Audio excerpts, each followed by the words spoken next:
Ipipreserve ko siya langka. Ang pag-preserve pala nito, ilalaga mo siya.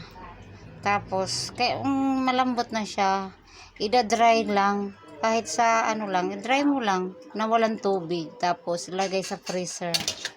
Freezer sa rep, kahit sa rep lang. Sa baba. Tapos, ayun. Pwede na nang lutuin sa sunod na araw. Kasi pag hilaw siya na nilagay mo sa rep, pag niluto mo, mapait. Ito pala yung sekreto ng pag-preserve ng langka.